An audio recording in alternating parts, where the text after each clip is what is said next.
It takes less than 3 days for a normal home to start breaking down without power, and most people don't even realize it's happening until it's already too late. At first, it feels manageable. The lights go out, maybe during a storm, maybe without warning. You grab your phone, turn on a flashlight, and assume it'll be fixed soon. A few hours pass, nothing unusual, just an inconvenience. But then something subtle begins to shift. The house starts getting colder. Not dramatically at first, just enough to make you notice. You put on a hoodie, maybe a blanket, still manageable. The fridge is closed, so food should be fine. Your phone still has battery, you're still connected. Everything feels under control, until it isn't. Because the first real problem isn't the darkness. It's the illusion that things are still working the way they used to. By the end of the first day, small cracks begin to show. Your phone battery drops lower than you expected. You start checking it more often. Messages take longer to send, then they stop altogether.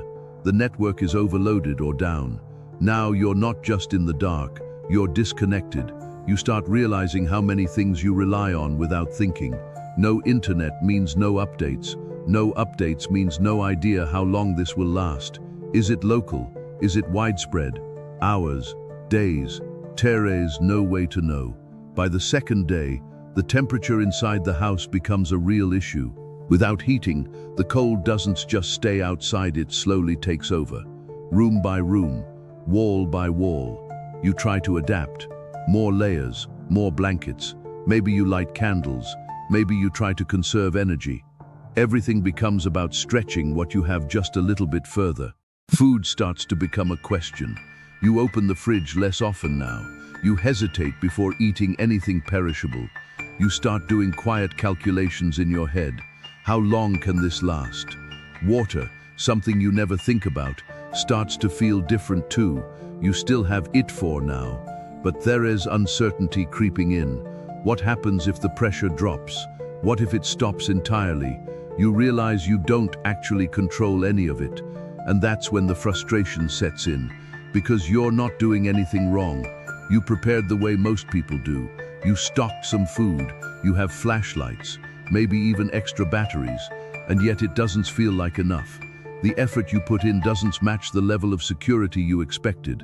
That gap, that uncomfortable mismatches where most homes begin to fail, not because people didn't try, but because they were preparing for short interruptions, not for systems that stop working altogether. By the third day, the situation changes again. The cold is no longer something you can ignore. It's constant. It settles into your bones. Sleeping becomes harder. Rest becomes shallow. Everyone in the house feels it. Silence becomes heavier too. No hum of appliances, no background noise, just stillness. And with that stillness comes a new kind of awareness. You start noticing how exposed everything feels. No communication, limited resources, no clear timeline. You begin to understand something most people never think about. Modern homes are designed for convenience, not resilience. Everything inside them assumes that something outside them is working. Electricity, supply chains, infrastructure, support systems. Take those away, and the house doesn't just become uncomfortable, it becomes fragile. And this is where most explanations stop. They focus on the visible problems: no heat, no light, no food. But those are just symptoms, because the real issue isn't the blackout itself. It's the dependency built into the way we live. We don't just use systems, we rely on them completely. Heating depends on power, water depends on pumps, food depends on delivery. Communication depends on networks. It's all connected. So when one piece fails, everything else starts to follow. It's like pulling a single thread from a tightly woven fabric. At first it seems minor, but slowly the structure begins to unravel. Not all at once, but steadily. And that's why the experience feels so disproportionate. A simple power outage turns into a full breakdown of daily life faster than expected. The real issue isn't the loss of electricity, it's the loss of independence. Once that's gone, every basic need becomes uncertain, and that realization changes the way you look at everything. because it's not about panic or worst-case scenarios. It's about understanding how things actually work when the systems you trust stop responding. Some households experience this shift more clearly than others, not because they have more resources, not because they have specialized training, but because their setup doesn't rely entirely on a single point of failure. They have ways to generate heat without the grid, ways to store and access water without pressure systems, ways to keep food usable without refrigeration. Not high-tech solutions, just different structures. And that difference changes how those same 72 hours unfold. While one home is reacting, trying to stretch limited resources, another is operating with a level of stability that doesn't depend on immediate recovery. The situation is the same, but the experience is completely different.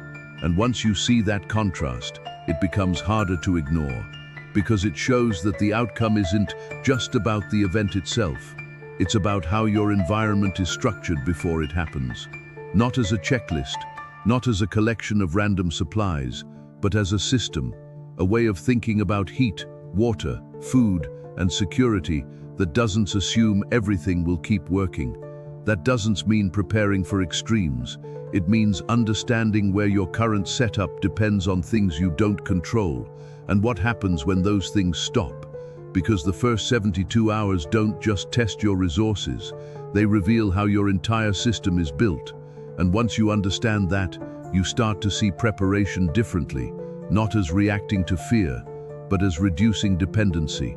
If you want to go deeper into this, there is a structured breakdown linked in the description that explains how these systems are typically set up in a practical way. You can also subscribe if you're interested in exploring how everyday systems actually behave under stress, because once you see it clearly, you don't look at your home the same way again.